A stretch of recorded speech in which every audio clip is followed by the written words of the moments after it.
Okay. um, I'm thinking start off with this day 10, and you can already see that I need to make my audio asynchronous.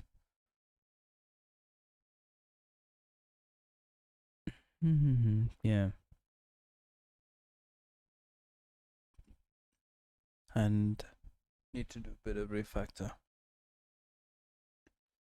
So I'll start off with this and then go from there. The recording here. All right, hello everyone, and welcome to day 10 of Handmade Hero. We have made it through 10 days already. If you are following along at home with the source code from the pre-order, you will want to unzip source 9, source 009 from that zip file, because we are starting with source 9 here on day 10, and you can follow along. All right, welcome to Handmade Hero, the only show currently in existence that I know of in the whole universe where we code an entire game from scratch using nothing but our bare hands, our bare mitts. I know it sounds improbable, but we are going to do it, and we have been doing it, and everyone following at home has been doing it, and it has been fabulous so far. I see no reason to stop now. Now, hopefully, during the sort of warm up to the stream when the little countdown timer was on there, for those of you who joined a little early, you noticed that I conspicuously left a particular page here up for you to read. I don't know if you did. It's a little like summer reading assignment kind of a thing. Only by summer I mean the 20 minutes before the stream started. But what you can see here is the first time I've actually pulled this up. It's a great reference to be aware of. Now it's a little opaque, it's true, but I love having it around. I keep a copy on my machine at all times. It is called the Intel Architecture Reference Manual, and you can find it online just by searching on the Google. If you go in here and you put Intel Architecture Reference Manual into the search box, you will get a link that basically has some kind of long-winded way that you gotta fill some stuff out, but I don't even remember how this all works. But you can eventually get to download, I think it's this thing right here, that's a PDF or something, and then when you open it, you get this nice thing, and it's some kind of long-winded way that you gotta fill some stuff out, but I don't even remember how this all works. But you can eventually get to download, I think it's this thing right here.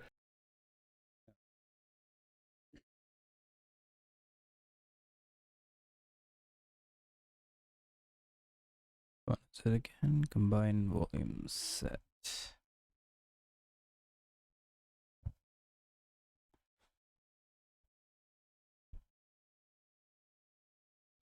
On a, is that one? 3C, yeah.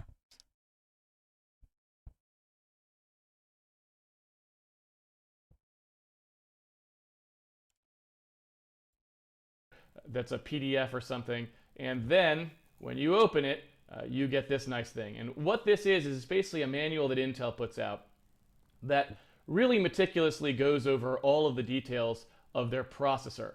And you can look over here kind of in the table of contents.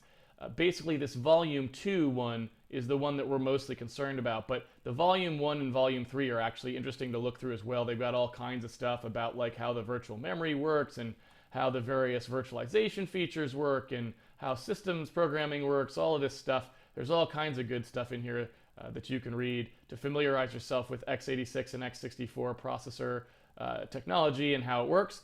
But in here, volume 2, the most important part for any programmer who's just curious about how the CPU works, there's basically these two chapters, chapter 3 and chapter 4, which have an alphabetic list of all of the actual instructions that you can execute on an x64 processor. Absolutely every last one of them, I think, is in here. And so you can go through, and if you want to know something when you're looking at an assembly code, or you're just curious about what the processor can do, you want to know something, you can go in here and say, oh, we saw that MOV instruction on the stream, well, what's that? And they'll list every possible way that it can work, right? It'll have comments that kind of tell you what goes on when it actually occurs, and it'll have like sort of some pseudocode that says what the processor is actually doing internally. So it's pretty darn cool, and it's something that you should probably be familiar with if you're just trying to educate yourself a little bit about the specifics of how the computer works, which is one of the things that we try to focus on here. So the instruction that I had up was called RDTSC. Some of you may be familiar with it. What RDTSC is it's basically a way of getting at a register, or I mean, it's really a performance counter, but it's basically getting at a thing inside the CPU that increments by 1 every time the CPU effectively like retires a clock cycle. So you know when you say that this is a 3.2 gigahertz processor, well that means 3.2 billion cycles per second that the processor is executing. Each one of those cycles, this magical counter goes up by 1. And the RDTSC instruction lets you actually access the value of that counter at any given time. And the reason that I wanted to introduce this today was basically because we are going to look at some ways of figuring out what time it is in our code today. That's the thing that we're going to be working on. And this is a pretty important way that you can get that information, because RDTSC basically tells you the cycle count at any point in your program. So by asking for the cycle count before you do something and asking for the cycle count after, it gives you a pretty good idea of how many processor cycles have elapsed during the thing that you did. So if you want to know how many cycles it took to execute a particular piece of code, read timestamp counter can give you a pretty good idea. Now, it's not always perfect,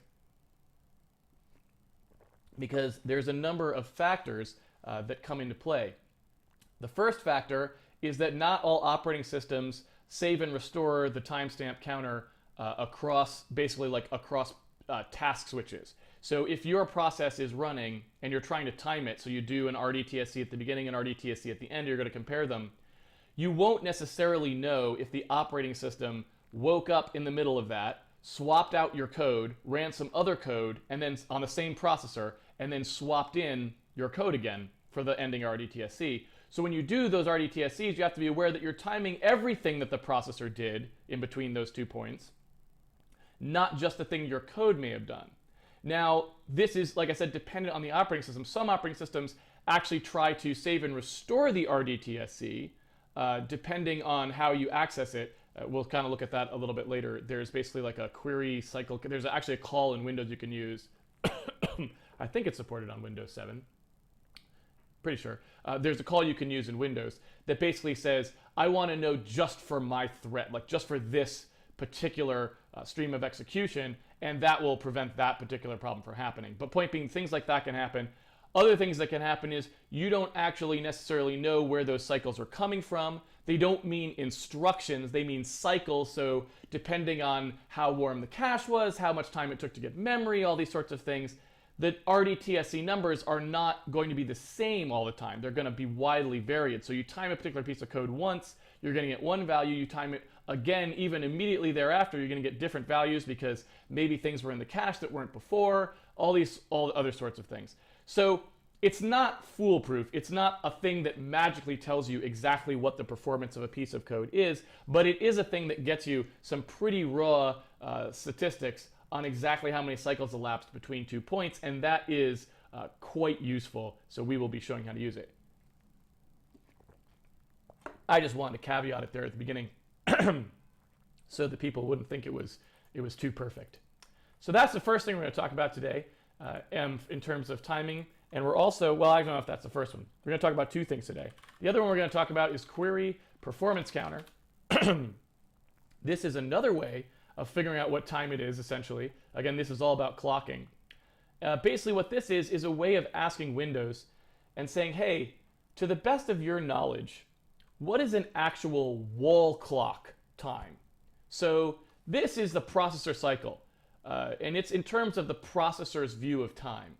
And what that means is that if we're counting cycles on the processor, we have no idea how that actually corresponds to wall clock time at all. When I say wall clock time, I literally mean like time out in the real world, the real time that you and I experience. Processor time does not work that way. processors these days, depending on the processor, in desktop processors less so, but still, but in mobile processors by definitely, they do a lot of clocking, changes in the clock speed to work around battery life and also to manage heat signatures even sometimes. So like for example, if only one core is running, they may boost the frequency of that core, but if multiple cores are running, they might drop it, things like this. They'll drop the clock speed of a core when not much is going on to save battery life in a laptop. All of these sorts of things happen now on mainstream processors, which means that when you look at the cycle count, there is no constant meaning for how long that cycle may have taken in the real world. Because for some number of cycles, when you are using this RDTSC, you take your RDTSC at the beginning, you take it at the end of an area, you don't even know if the processor was executing at the same clock rate that entire time. It may be that somewhere in the middle of there, the processor downclocked itself or upclocked itself, and so the first set of cycles, each cycle took a certain amount of time, and then the second half of the thing, each cycle took longer or shorter than the ones in the beginning.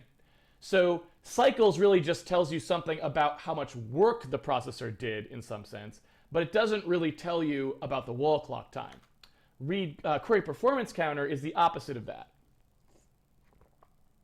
Query performance counter asks the operating system to please give you a high resolution, meaning so it isn't cycle accurate perhaps, but it is fairly accurate. It's not in seconds and it's not in milliseconds. It's something more granular than milliseconds, hopefully. Excuse me. Because you have to remember, if we're running at 30 frames a second or 60 frames a second, you're talking about things on the order of 16 milliseconds per frame or something like this for 60 frames a second, right? Because if you think about it, if you're in a handy, couldn't I, there we go, need my little handy calculator. So if you think about it, if you have 1,000, a millisecond, there's 1,000 milliseconds per second, right?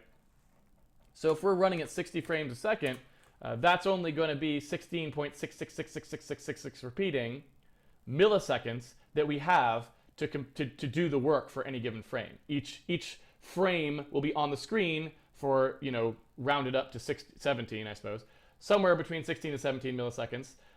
Each frame will only be on the screen for that amount of time, and so that's the amount of time we have to do the work for the next frame. So if we're trying to figure out how much performance, how a particular piece of code gets improved or pessimized by a particular code change and we're trying to time it, we in general need things that are going to be a lot more accurate than say a millisecond, because we only have 16 total of those roughly per frame anyway. So if it was on the order of a millisecond, even if we sped up a particular function by 20%, we would still get the same time back potentially. It'd still be like, well, it took 2 milliseconds, then we sped it up by 20%, and it's like, yeah, it still took 2 milliseconds. It's like, no, okay, we need much more granular than that. So hopefully all these timers that we use are more than that. Certainly cycles is way more granular than that, because there's 3.2 billion of those per second when the processor is running at full speed, let's say. But query performance counter is also going to be more granular than that. It's just not perhaps going to be quite as granular as a cycle count. But it is basically an attempt by the operating system to use some aspects of the system. I think it used to use some kind of bus clocking or something. I don't even know what it uses these days. I'm sorry, I have absolutely no idea. I've never even looked into it on a modern computer. But it basically uses some aspects of the system, whatever it can, to give you back some wall clock time. And you can see here that it's suggesting that its resolution is actually better than 1 microsecond, right? So that's much better than a millisecond, right? Just to give you something, millisecond per, microseconds per millisecond there. So you can see that basically you've essentially got something greater than 1,000 of those per millisecond. We don't actually know because it just says greater than. So it's something in this ballpark. So that's, in theory, going to be pretty high resolution for us to time things with. But the important part about this, as opposed to the cycle count, is query performance counter actually corresponds to wall clock time. Meaning when we look at two query performance counter times and we look at the difference between them, we will be able to actually correlate that out to a real world time. And that's important because it helps with your intuition. If we know that we have 16 milliseconds per frame to do something, it helps us to kind of know how much actual time is this particular piece of code taking. And we think about it, we're like, okay, it takes 0.5 milliseconds. So I roughly know I could do, 30 some odd of them, 30 something of them per frame. I kind of get sort of this idea of that, right? Where again, with the cycles, since they vary so much, it's harder for us to tie that back to a time. We always can, right? We always could actually try to time the RTSCs with the query performance counter, so we know how many roughly the CPU is executing every frame, and then back out those times and stuff like that. But really, without query performance counter, we'd never have a way on a running machine of really even knowing how those RTSCs map back to wall clock time, because we never would have any idea how fast the processor was actually running. We always at least need something that can tell us when a second went by, let's say, so that we could see, using RTSC, how many cycles the processor had actually executed in that second, right? And so that's really where this comes in. So those are the two things that we're going to be talking about today, and I'm just going to show you a little bit about how you use them, and this will give us a little more insight as well into how our code that we've already written is even working. Because right now we don't even know, for example, how fast our program is running. We have no idea how many frames per second we're even getting, right? And this will finally let us kind of get that information. Okay, so I'm going to go ahead here and open up our command prompt. I'm going to get into Emacs, everyone's favorite editor. Excuse me. Still getting over the cold. Feeling better today, but still throat's a little scratchy. All right, so basically what I want to do here is I want to just start by doing something extremely, extremely simple. I want to start by saying, well, we have a loop, right? Here is our loop. We're gonna have a while loop where we just run and our game is sitting in this loop. I just want to start by going, let's print out some number that we can use to sort of see how long it took us to generate a frame, right?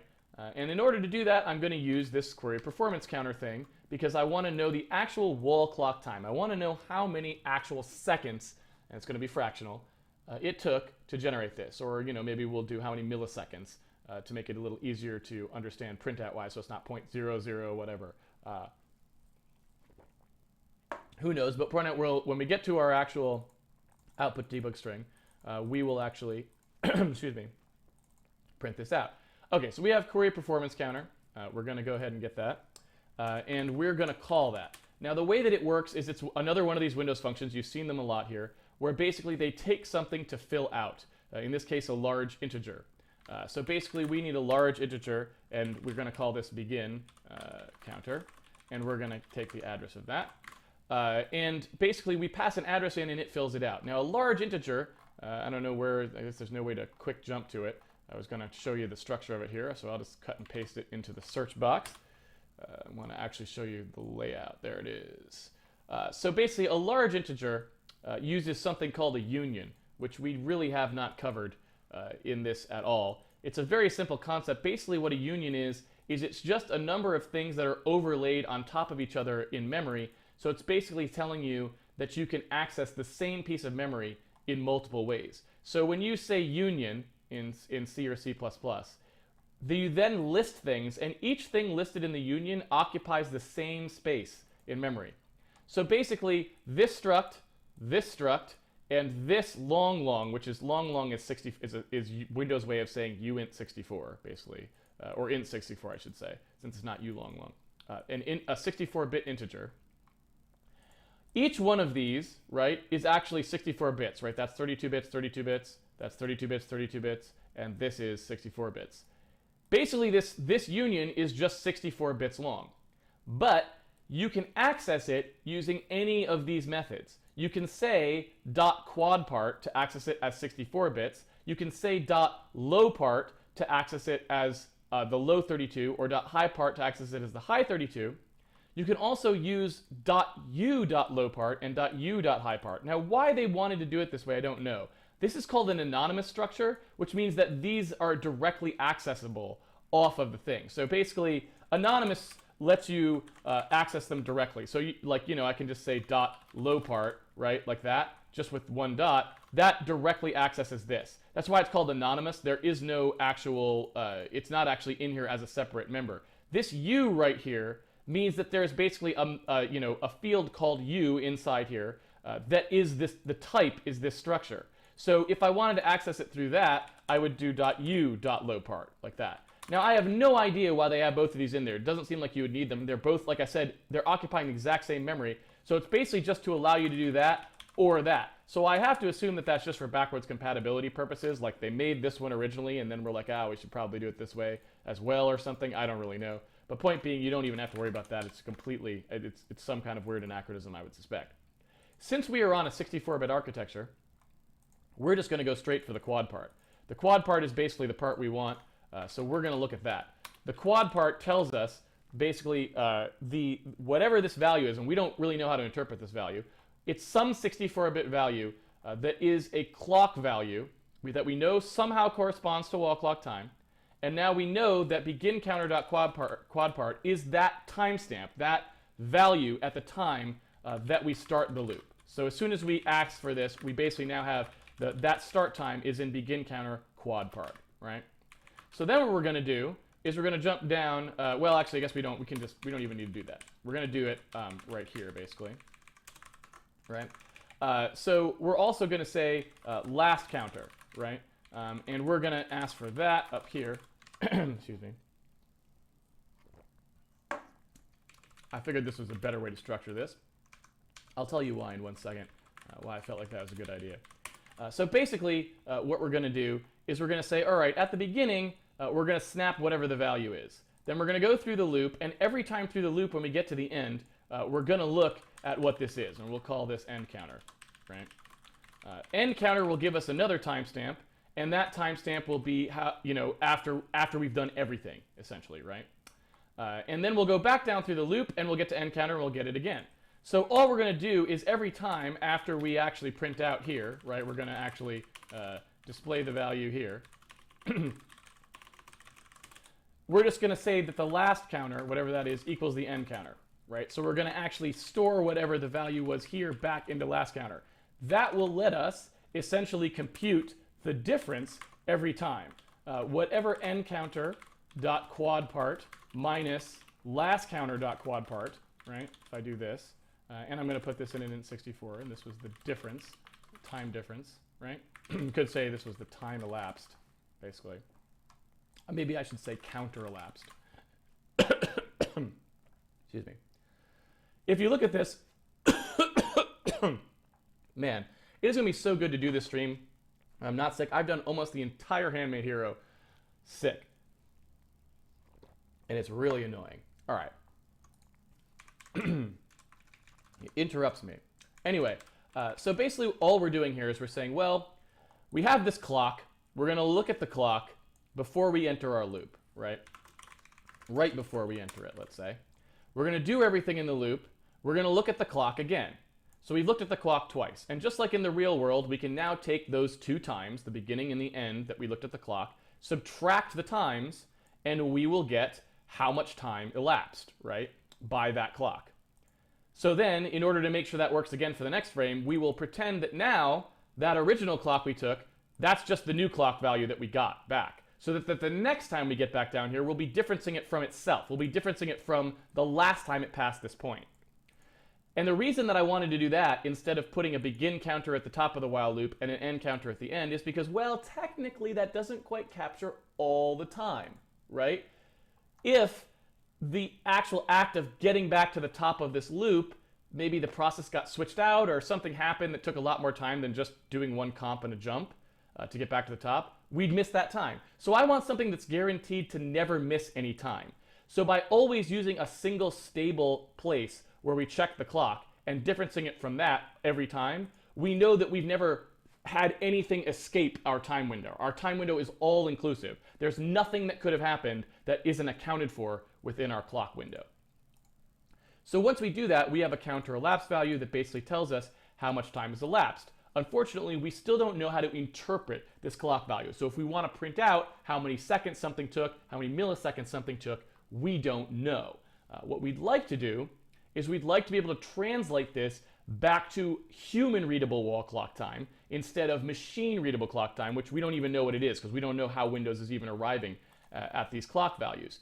But fortunately, they give us something that does exactly that. It's called query performance frequency. Now, what query performance frequency does is it basically tells us how many increments this clock goes through in 1 second, right?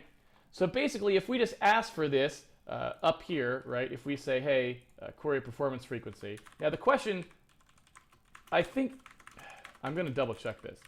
I think we can just ask for this once because I don't think query performance frequency is allowed to change.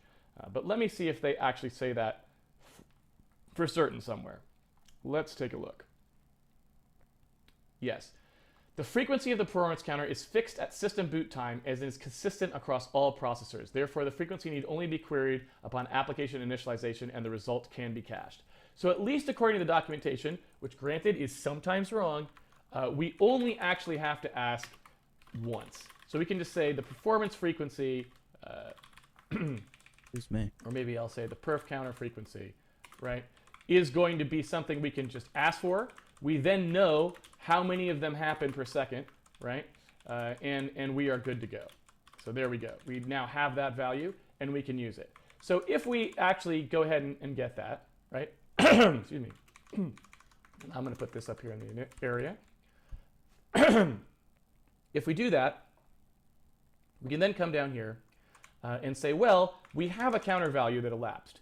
And we also know how many of those per second we're actually doing, right? We know that basically up here, in fact, I could even stuff this into a more useful variable. I could say int64 perf count frequency like this, and say that that was perf count frequency dot quad part like we did before, and this will be just a thing that uses to hold that value coming back. There we go.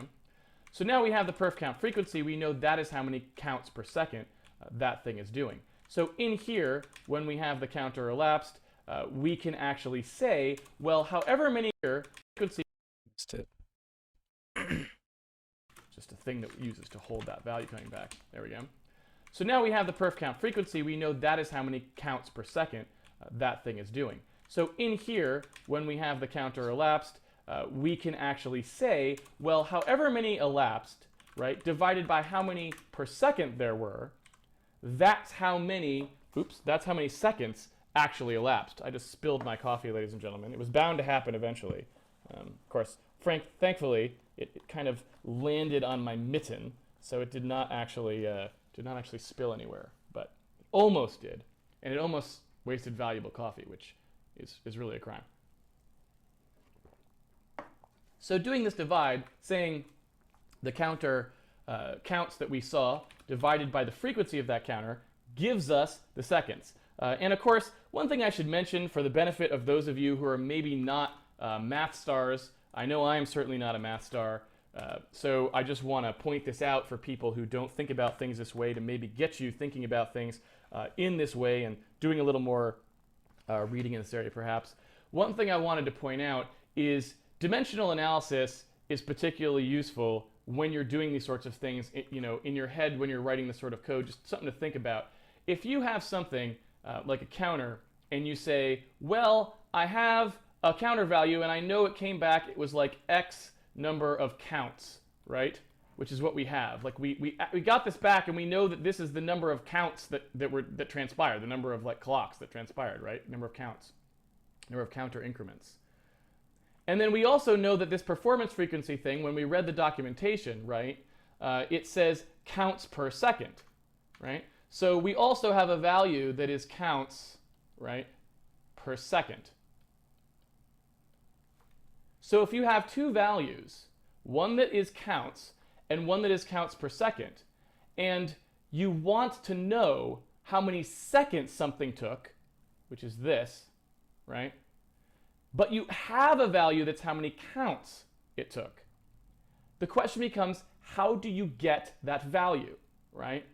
And The answer is you can always just look at how the units cancel on the divide. So let's say we were to multiply these two things together, right? What would we get? Well, just look at what happens with the units. Counts, this is essentially over 1, right? This is x counts and counts per second, right? If I multiply these together, I would get counts squared, right? Counts times counts over seconds, right? That is completely useless. That is not, count squared over seconds is, we don't even know what that is, right? So what you want to do is look at how do you actually cancel the counts, right, out like this so that you're just left with seconds, okay? And the way that you do that is you say, well, x counts, I just need this to be inverted. If seconds was on the top and counts was on the bottom, the counts would cancel. And that's what a divide is, right? A divide flips the two things in a ratio. So if I do counts divided by, right, counts per second, that is the same as multiplying by seconds per count, right?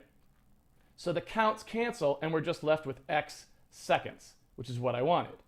So looking at things in terms of flipping, basically flipping your ratios by either dividing or multiplying, you can line up a whole string of these things if you've got them and cancel all the things that you actually need, right? It's a standard kind of thing in dimensional analysis to do where you've got some number, like you've got x seconds, and you want to know how many days x seconds is, right? And you can kind of just line things up. You can say, okay, well, at x seconds, I would need to multiply by how many seconds, I need to cancel seconds. So there's seconds, and I can translate seconds. I know how to translate seconds into minutes, right? Because it's basically 60 seconds per, 1 minute, right? And I know how to translate minutes, right, into hours because I know there's 60 of those, right? So I can just say 1 hour is 60 minutes. I know how to translate hours into days because there's 24 hours in one day, right? And just by literally going, well, whatever this thing was, I got to put it on the bottom to translate it into something on the top, put it on the bottom, translate something on the top. I made the math exactly what it needs to be. It's just multiply it out. X times 1 times 1 times 1 is x. 60 times 60 times 24. 60 times 60 times 24. These all cancel. Minutes, hours, hours, day, right? And we get this. And that is the answer. So you would just divide x by 60 times 24, and that is how many days it is. Again, if you're a math-minded fellow, this is trivial. But if you aren't, it's worth starting to think about things like this. There you go. Okay. Let's go back to the actual code, which I have not really been doing anything. Okay, so there's an end counter here, and there's a last counter. We got the frequency here. I got to put that in there. Let's see. Got to take the semicolon there. All right. So basically, this is going to give us back that value, but the question is, what are we going to do with that value? Well, what we can do with that value, certainly, is we can say, well, we've got the counter elapsed divided by the performance frequency. The problem is, if this is an integer divide, right, we know that the perf count frequency is how many counts per second there are, and we know that we probably didn't take a whole second to draw this frame.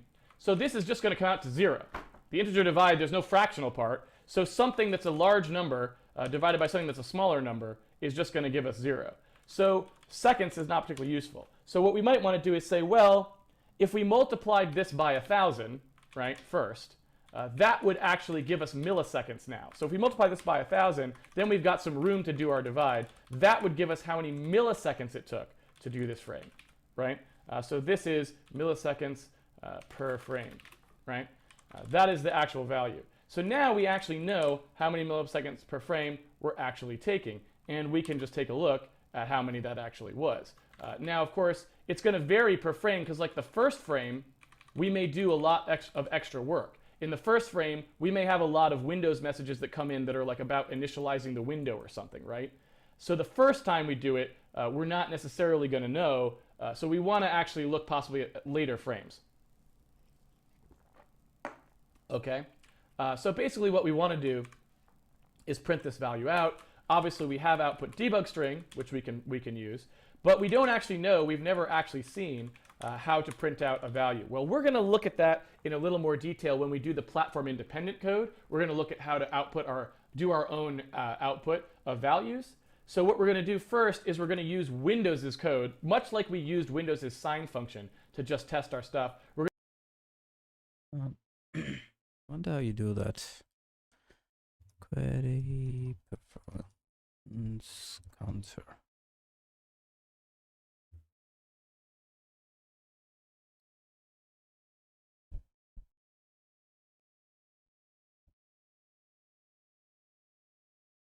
Clock real time.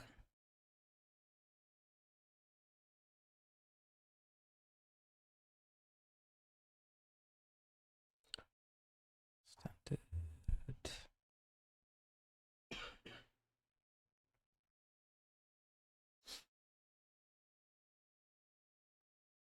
Standard POSIX.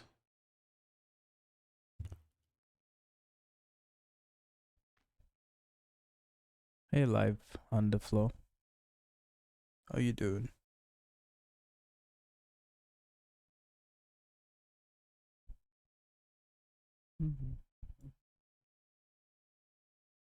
Does it? Yeah, it does that.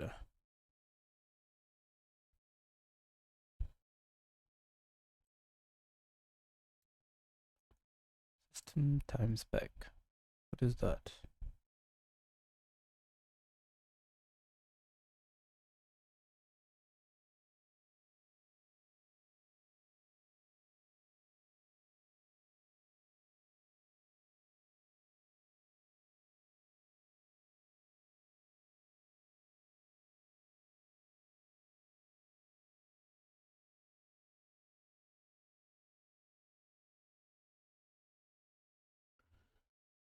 I'm following Handmade Hero. I don't know if you've ever heard of it. It's basically a series by Casey Muratori. Excuse me. I'm following along in Linux and Zig.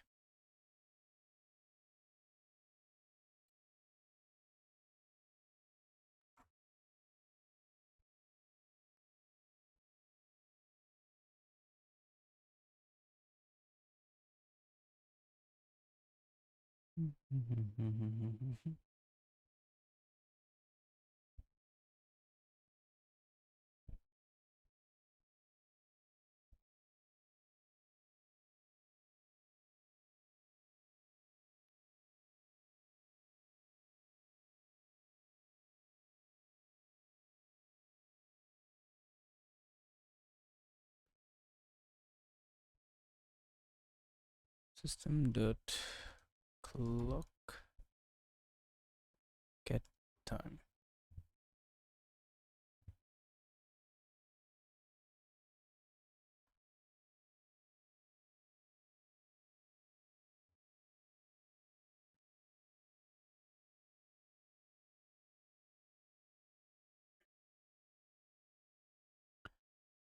Yeah, more or less, I'd say. But it's also everything around game dev, which is what I find more interesting. What about Jonathan Blow?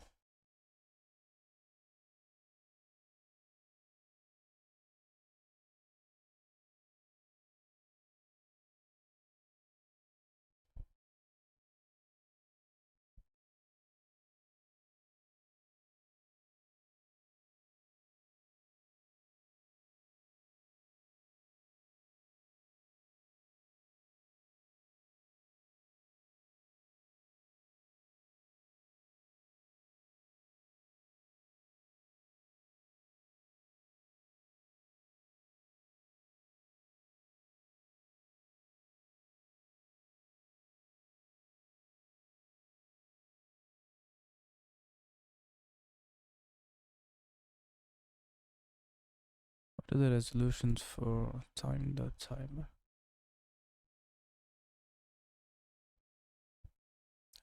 What or what's my view on AI and coding? How you utilize it in your way?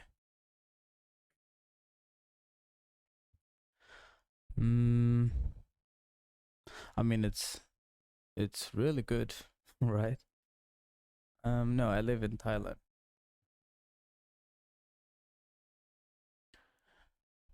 How do I utilize it? Yeah, I'm from India too. Um, well, I use it quite a few ways. I think the most common way is,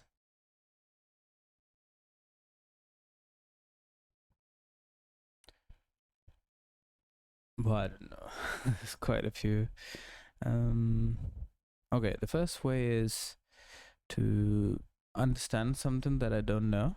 That's like, it doesn't happen that many times, but whenever I'm stuck on something, I find it's great to ask a question and understand. And I also maintain a project. Well, it's like a paid software on my own, and I use AI quite a bit to recreate similar features. I don't know how to explain it. Like I know I have all the components already for that feature, but it needs to be tweaked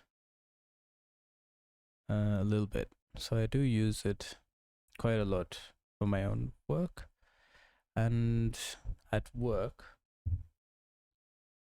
I use it. Um, I use it a lot to convert data types. That's like the most common use case, and sometimes to just write some SQL queries because it's a lot faster than typing it out. Yeah, there's a lot of use cases really. I use it quite a lot. I don't know how what.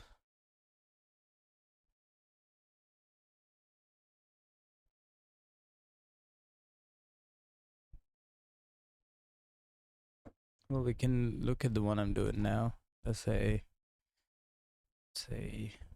what's the equivalent of window?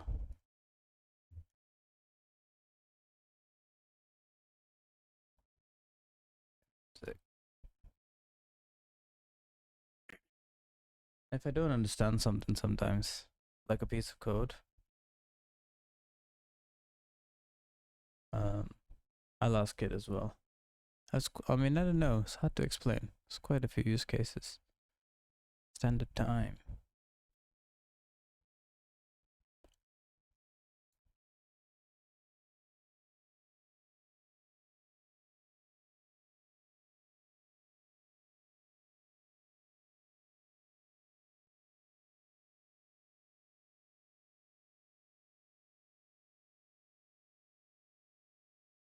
That's it.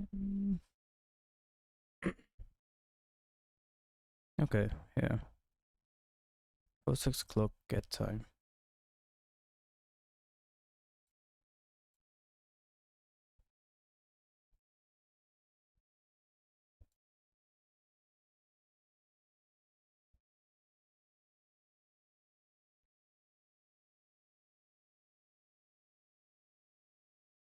Understand the type that it returns. Const time spec is equal to system.time spec. What about clock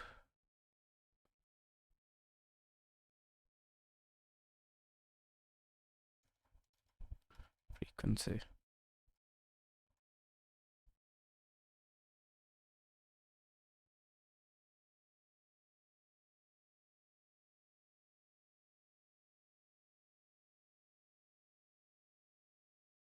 Alright, good night. Live on the floor. Must be quite late.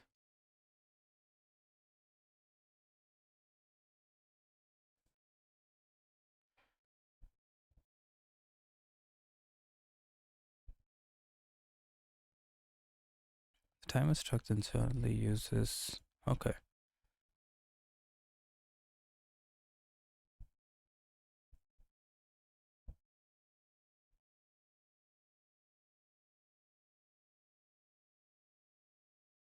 Okay, this is basically, so I can just use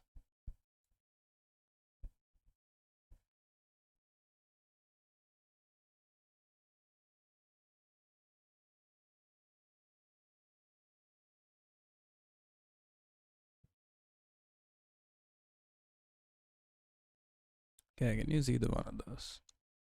We're going to use Windows as code to output the variable as well. But later on, I want to show you how that works so it's not a mystery to you how you output a number. Because obviously, someone knows how to do it since it works. There is a thing called WSPrintf, which you can use in Windows code to quickly generate strings. And basically, all you have to do to use it is you create some buffer that it can write into, right? You can create some buffer like this. You can basically pass this buffer to WSPrintf.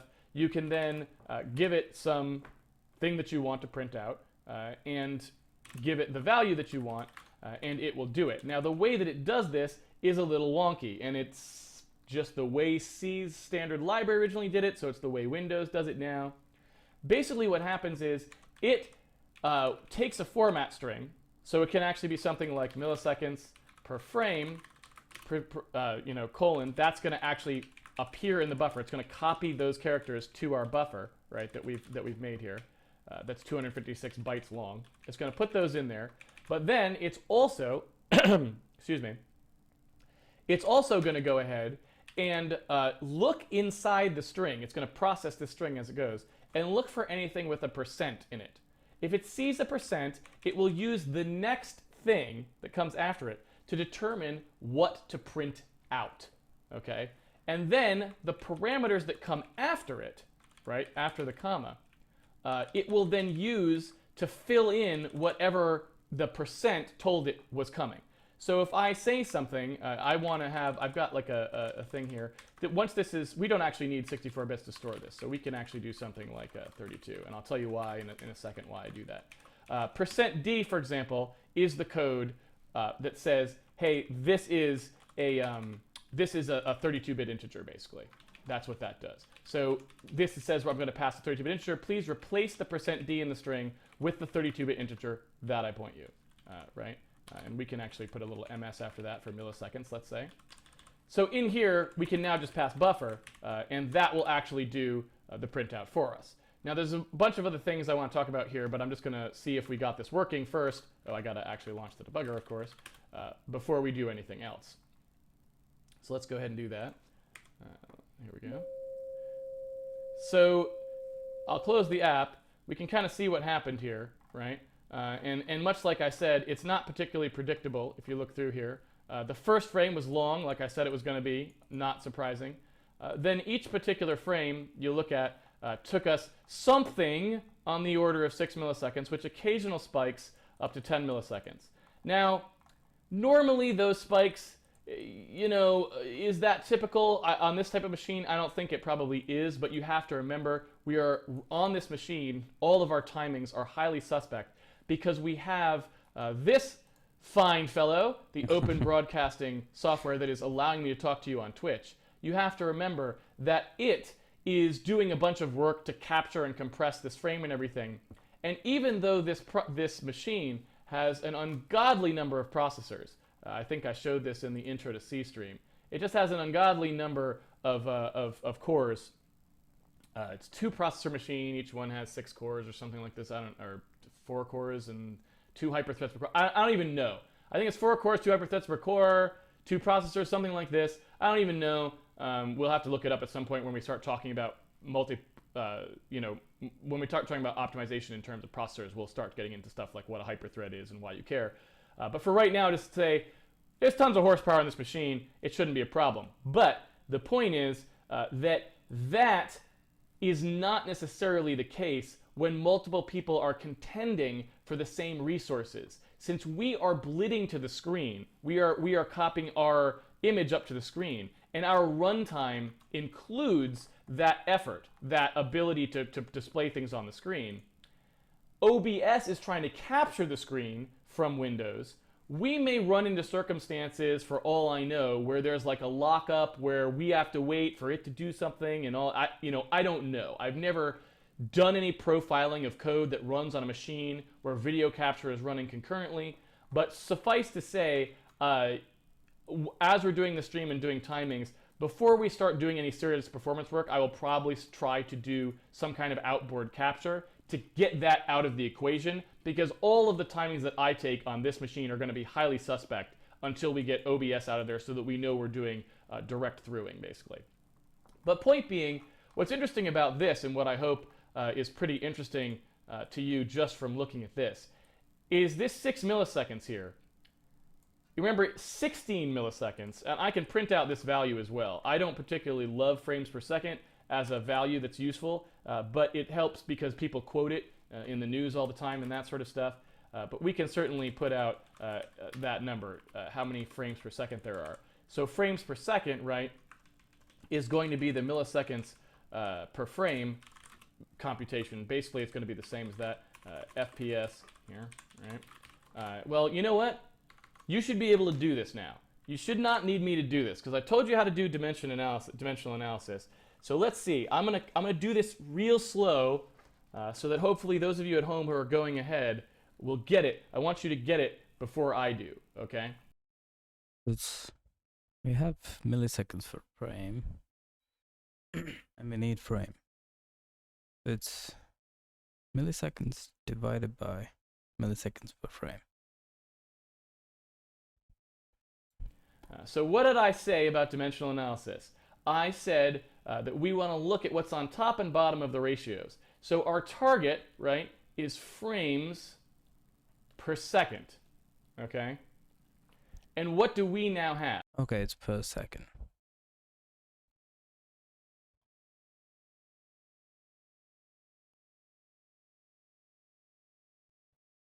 You know how many... Well, it's one frame for each of the values printed. That's in milliseconds. So you divided that by 60, and you should get your frames per seconds. Kinda, not sure. Right? What do we actually have? Well, we've got two values we could work with. We have counts, right? We have x counts. We also knew how to translate that to seconds, right? So how do we get from here to here? I want x counts in frames per second, right? Now there's a little bit that I'm not saying yet. So see if you got it. Okay, hint number one. Well, we know each frame, how much time it takes. So based on the time taken, yeah. Okay. Let me think this through. So we know one frame, how long it takes, and in milliseconds. To get x frames in seconds, so it's seconds divided by milliseconds. In seconds.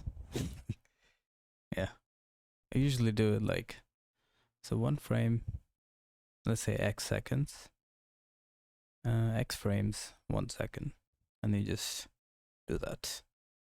One is that this isn't just x counts, this is x counts per frame, right? Because that is what we did. We timed one frame. So we know that x counts go by per frame. So counts on the top, frame on the bottom, right? Make sense? Mm-hmm.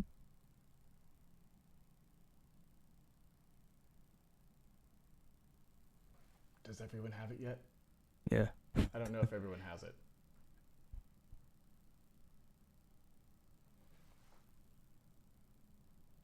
See, the thing is, you can see me through the webcam, but I can't see you through the webcam, and that's really the problem. So I can't see if you've got it or not. But it's okay. So let's go ahead and take a look at this here. So the first thing that I would say, right, is I want to be able to invert this, right? I need frames to be on the top, right? Because frames is on the bottom at the moment, and that's no good, right? I also know that I want seconds. So really what I could do is I could say, well, first of all, we know counts per second. That was our query performance frequency. So if I multiply this, right? Oops, what's going on? Oh, I accidentally, did I hit some button there? That was interesting. It kind of froze me out, right?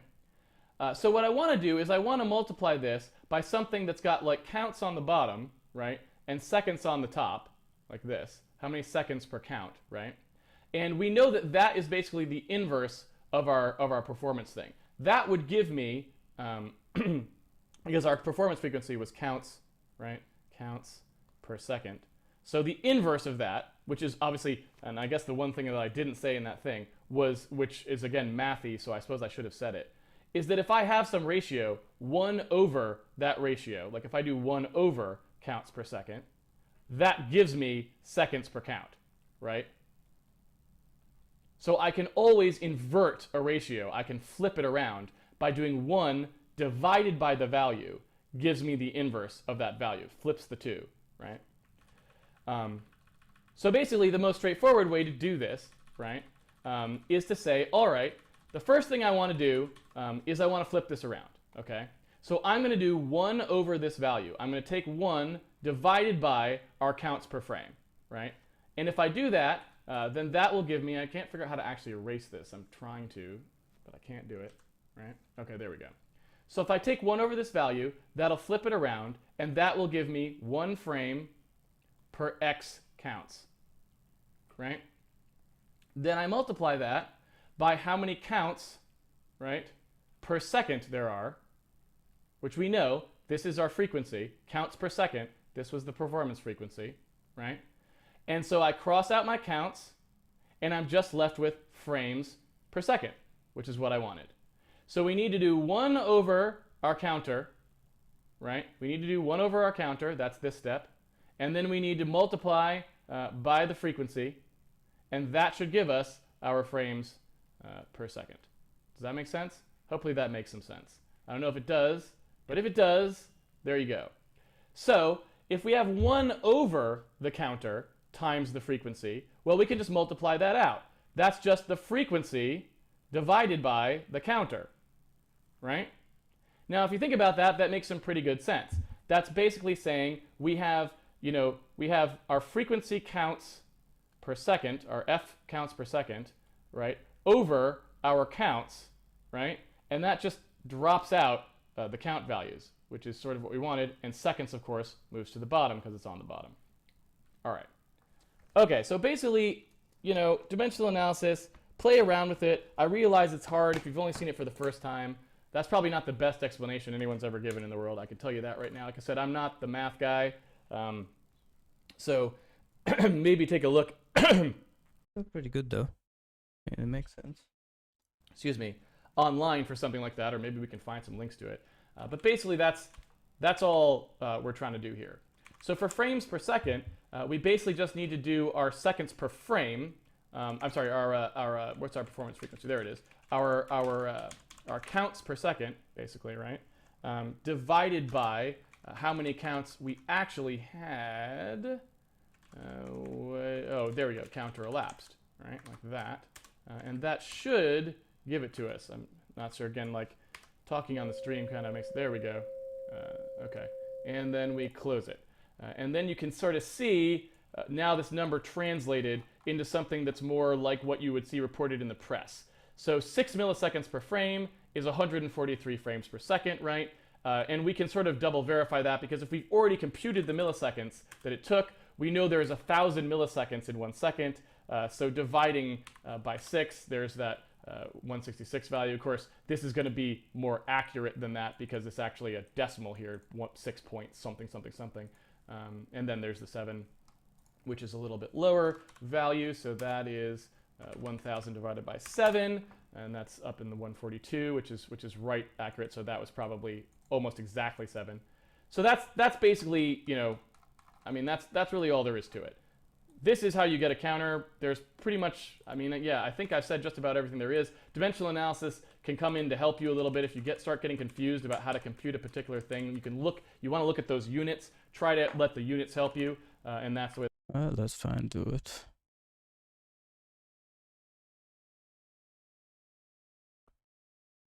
Just get it. Milliseconds seems better.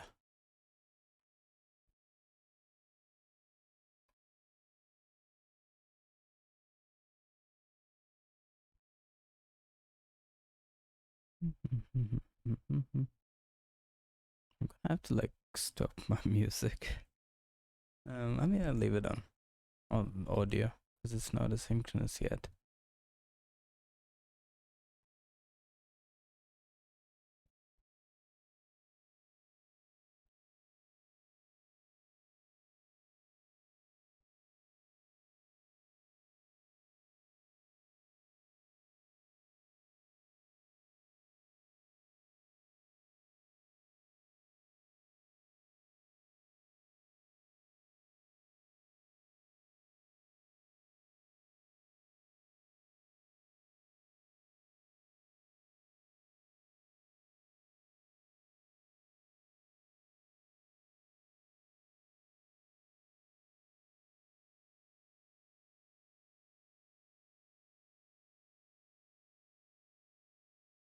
The timestamp.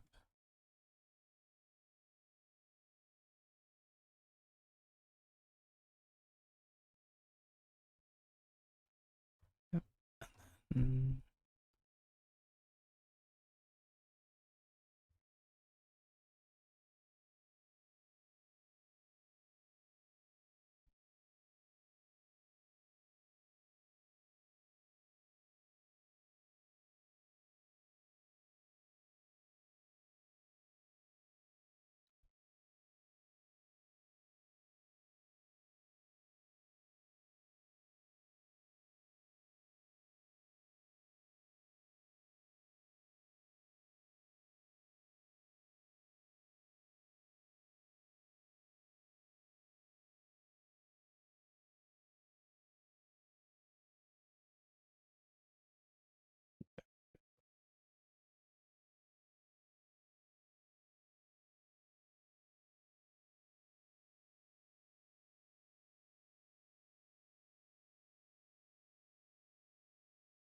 But what else do I need?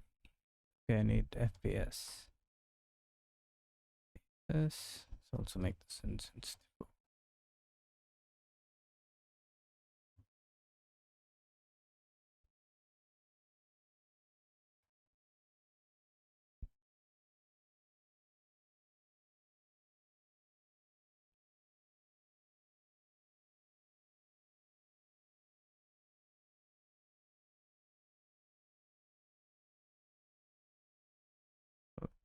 Frequency.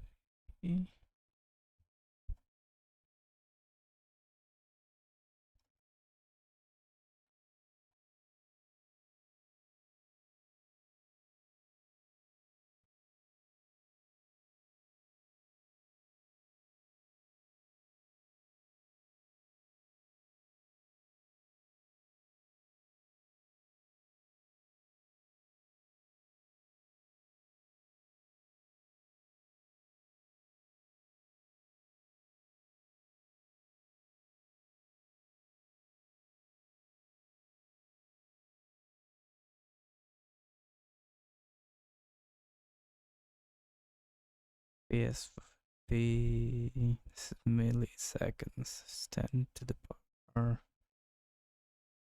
-6. Is it? Yeah.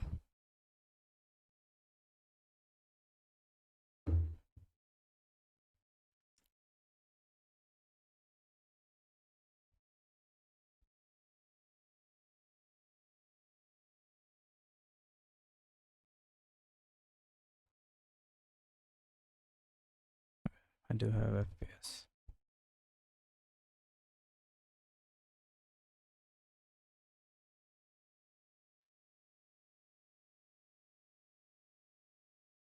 Cap time it took for 1 frame.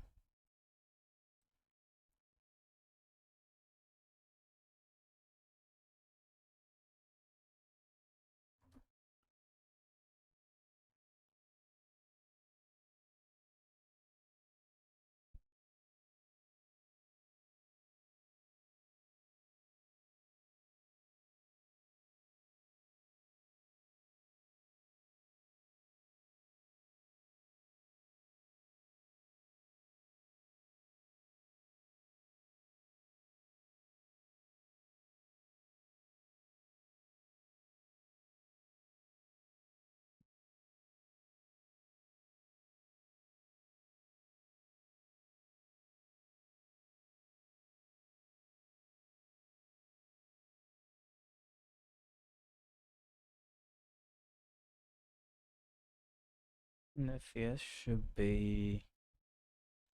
That's the time it took for one frame. Milliseconds. One frame that many. So it should be seconds divided by.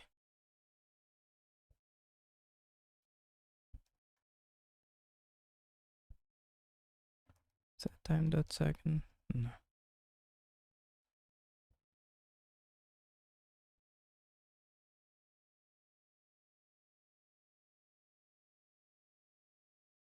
Why am I getting stumped as this?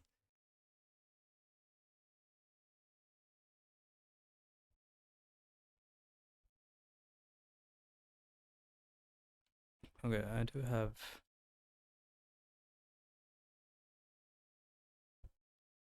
Right.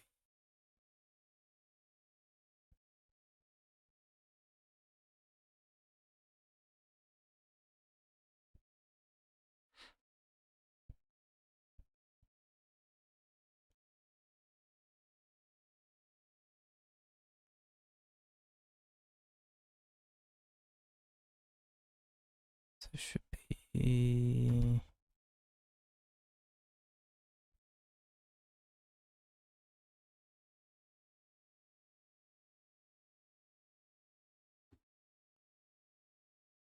Thousand, that's a microsecond. No, that's a millisecond. Divided by time per frame. Kinda looks right. So that's milliseconds. Seconds to seconds is 1000. Okay, looks right to me. Div.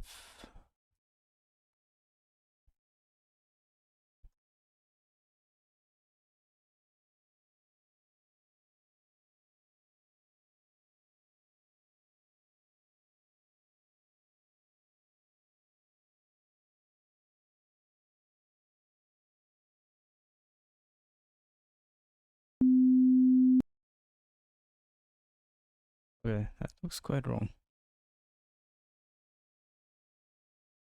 Unless my CPU is like insanely fast.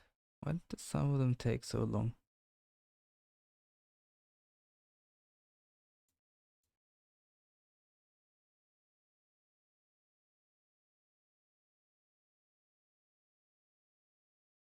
Is that even correct? It looks a bit wrong. It looks way too fast.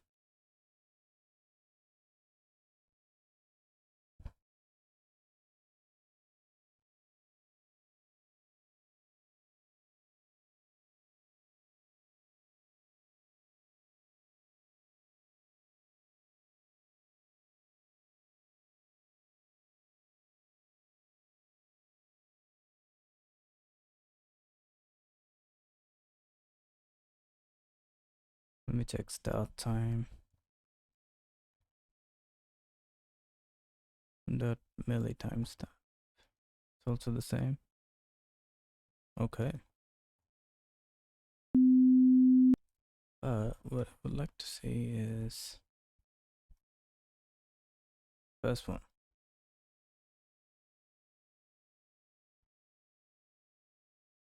Oh, because the sound plays before. Oh, let me just play it, but then. Oh no, but then it'll play every time. Oh yeah. See what happens if I put this here.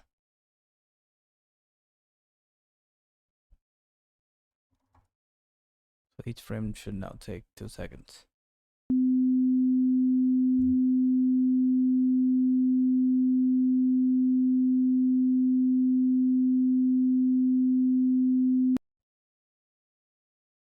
Is it a second? Not a second. Where's my sound buffer? Sample rate times 2.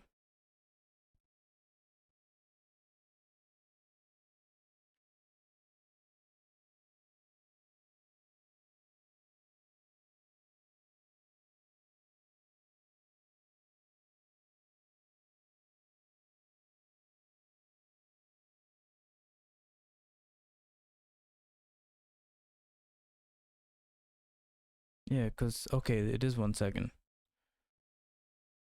This is channels. Yep. Okay. I mean, that's fine. So it is kind of accurate.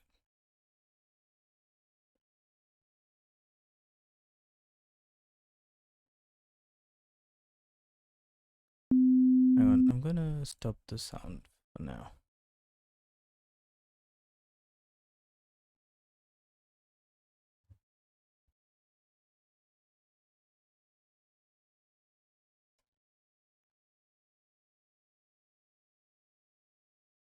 It'll probably be a bit slower. Oh, it slows down when I move it. What happens if I...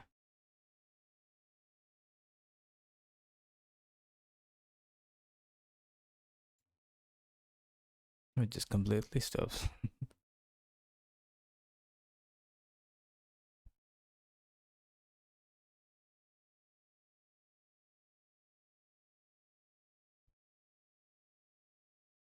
Interesting. Slows down quite a lot when I make the window bigger.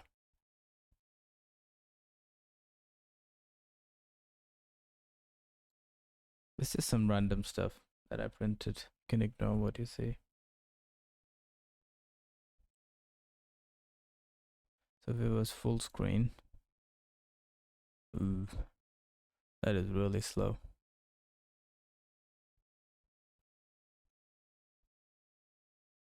Okay, good to know.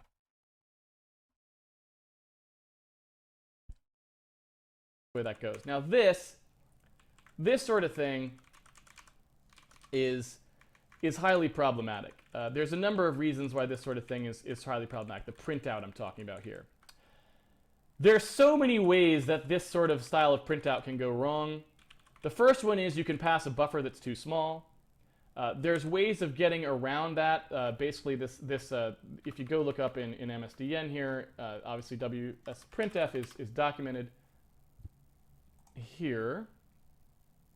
There it is. Basically, there's versions of these sorts of things where you can pass in the size of the buffer to prevent it from possibly going over. Basically, I don't know, I guess they have these string CB printf here. Yeah. So basically, they have newer versions which do that, which do it. Here's an easier one to understand. So here's WNSPrintf.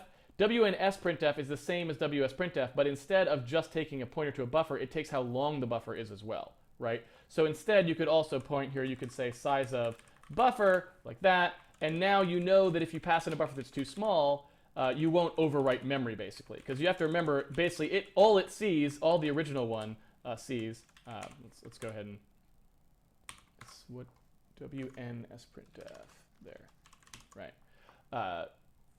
Not found. Why are you not found? It's right there. What's the problem? What is the problem? Oh, it's in some special H file. All right. I wonder if this will cause, this may have cause us linked with something special as well, in which case I'm not going to use it. But let's take a look. Yeah. So I'm not actually going to use that. I'm just going to show this old one and say the fact that there is one that takes the size of the buffer. So basically, one of the problems with this thing is you pass it a buffer, but it has no idea how big that buffer is. So if you were to pass it a string that doesn't fit in the buffer, now we know this will always fit in the buffer because the number of, the size of these two things can never actually be enough characters to make this get out to 256. So this is perfectly safe, but you could imagine if you made a mistake and you pass a buffer here that isn't big enough to hold the thing you're printing, you just overwrite the end of memory. Because it has no idea how big the buffer is. It assumes you gave it a buffer that was big enough. And if you didn't, off you go. That's definitely a source of bugs right there. Second source of bugs, and sometimes some compilers like LLVM will try to catch these by parsing the string at printout time. Basically, these percentage things are sort of just like assumed to line up with whatever you pass it. And this is basically a thing that does what's called varargs, which says the compiler just sticks whatever you put after the format string here. It just starts sticking these things on the stack, and then this function will just pull things off the stack based on what it sees here. But you could say that there was a ton of stuff that was never actually there, right? And the function has no idea that happened. So it starts reading shit off the. I'm sorry, I'm not supposed to use colorful language. It starts reading stuff off the stack that it was never supposed to look at, that isn't even a variable potentially, that who knows what it is.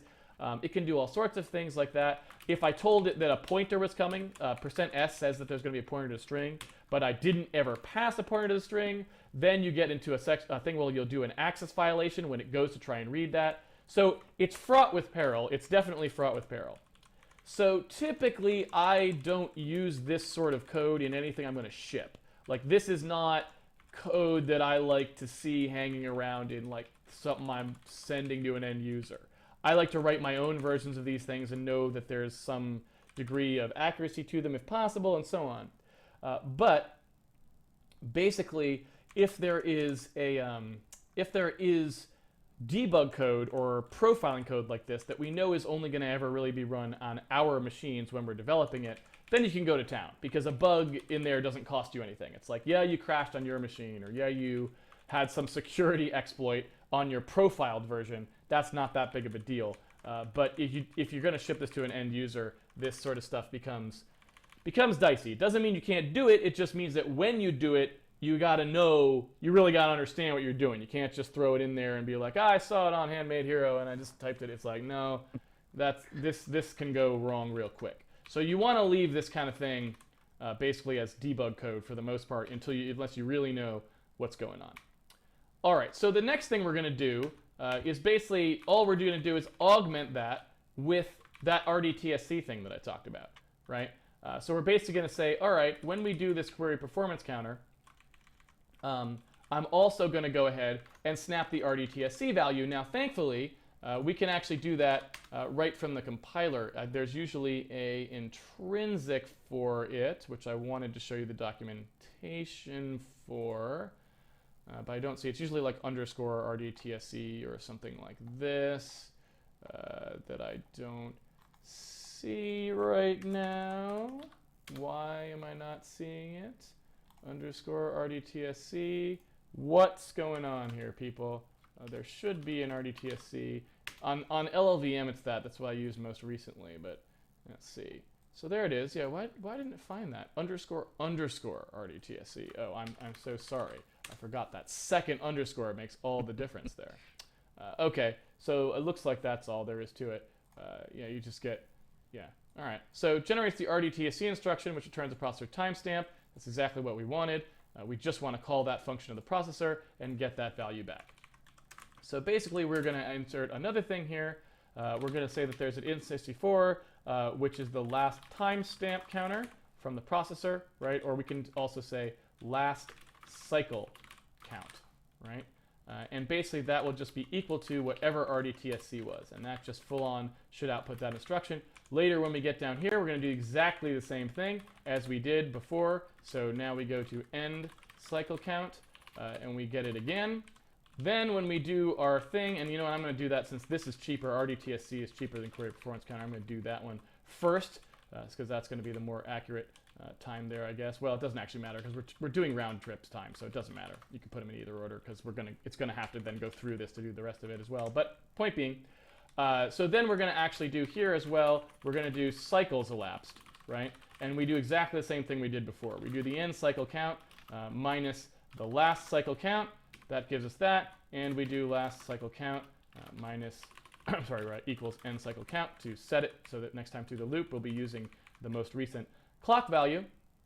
And then we know how many cycles elapsed it was. So we know the milliseconds per frame.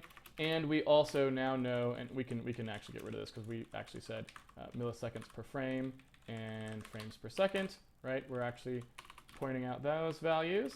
I don't know, I'm not doing a very good job separating these. Let's do comma, comma. And then we want something here that we're going to print out, which is basically our cycles per frame, right, from the processor.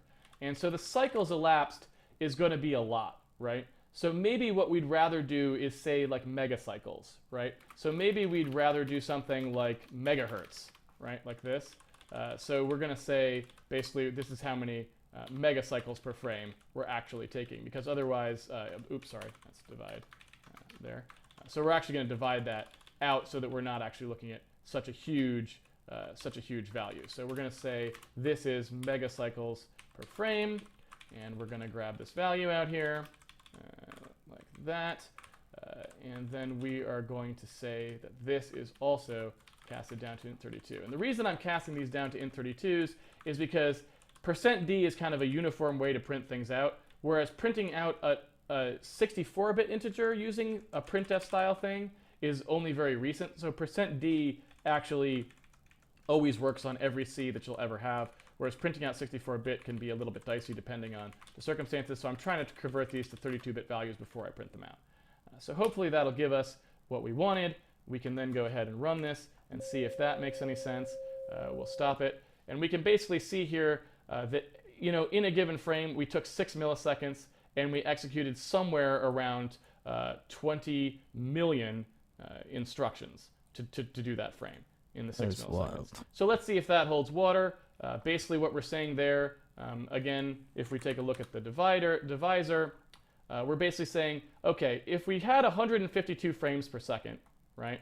So that's how many frames per second we have. So 152 frames a second times the number of instruction megahertz, megacycles, which was 20 there. That should come out to roughly the processor speed, right?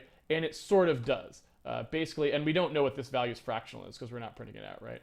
So there we go. We've got that. And if I look at the actual, I don't actually know how to get to this anymore. I always forget. Where is it? If we look at the clock speed, we should see it's like, yeah, okay, so it's roughly around there, right? It's 3.19 gigahertz. And so that's roughly in the ballpark of where it should be. And I think if we did a little more precision there, it should come out. In fact, we could actually do the math with the actual original values and see what it actually was. We could say, for example, we could do the milliseconds per frame times the cycles elapsed or something like that. So basically that there tells us all the clocking information that we want to know, just not to very high precision. So the next question is, could we do fractional? And the answer is yes, we can do fractional. We just have to learn a little more about how you do printfs. Now, if you want to do fractional, you have to use the C runtime library, because if I remember correctly, WSPrintf, the thing that's built into Windows, cannot print out. Okay, I think it's mostly window-related stuff till the end. Maybe final thoughts? So that's basically everything about timing. And what you can do now, and this is something that we'll do a bit later when we get to profiling, is in the platform-independent layer of the code, we can also build a little bit of a superstructure that calls into the platform layer, the platform-dependent layer, to get timing information at various points in our code. So we'll be able to see who is taking that time. So we timed the whole thing, right? But you could imagine us doing something a little bit different, where, for example, we could query the performance counter right here as well, right? We could say, let's take another performance sample right here called mid counter, right? Like this. And we could take a look at how long it took us to do everything but that stretch dibits, right? This is where the stretch di bits happens. How long does it take to do everything up to that point, right? You could do that, and you could come in here and say, well, the amount of counter elapsed, we could do the exact same thing and see how long that takes. That is the kind of thing that we'll be doing when we get into profiling. We'll have some nice utility functions we can call to just drop stuff into our code and see how long every individual thing takes. How long is stretch dibits? How long does it take us to build our gradient? How long does it take to fill the sound buffer? Those are all the sort of things we'll look at when we actually start to look at profiling. But that's really all there was to it. Now that you have those tools, you can build any kind of profiler you want. We'll see, some interesting tricks for doing that. But that's it. So anyway, we've come to the end of the stream, and it is time for Q&A. Thank you so much, everyone, for joining me for another Handmade Hero. I hope that that was all relatively clear. I know it can be kind of confusing with all these sorts of things. Hopefully the clocking stuff was clear. This guy, like I said, this is a whole topic unto itself, these printfs. So if you're a little hazy on that, I don't blame you. Like I said, I don't really want to harp on it. It's basically just a simple way you can use to print stuff out. Any tutorial you read online about how to use printf, and basically there's a bunch of variants. One thing I did want to check was, how can I call DTSC within the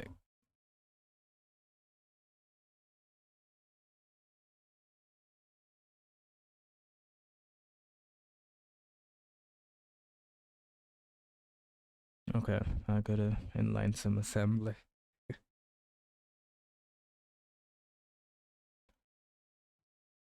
Yeah, that sounds pretty cool, to be fair.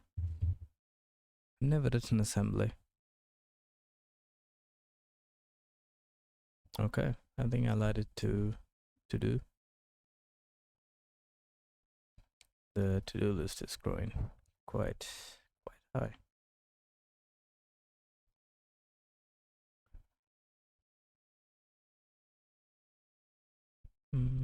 What's the word?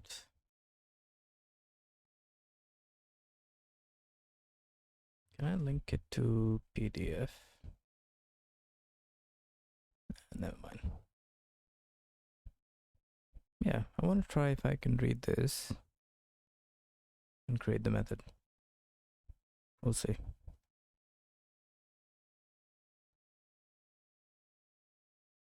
See.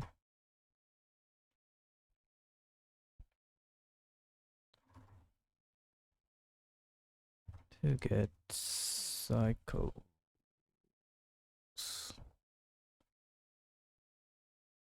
Per frame.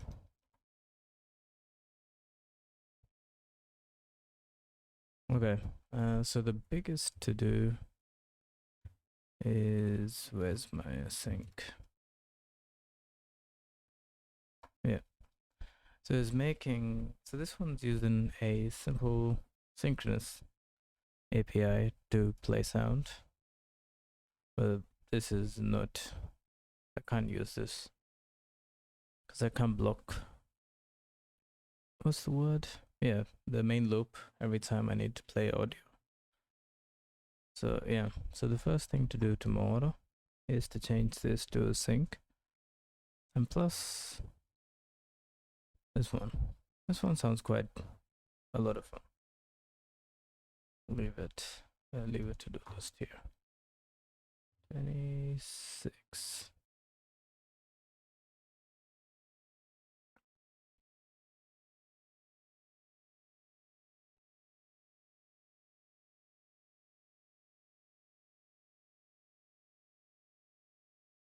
And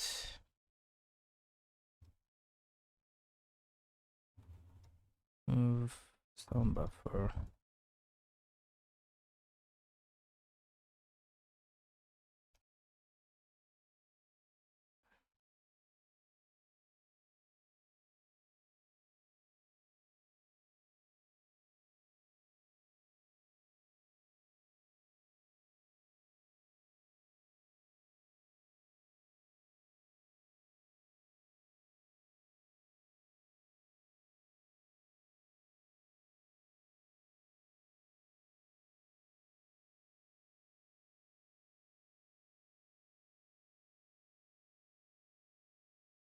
Okay, I'll do a bit of cleanup because there's like constants everywhere.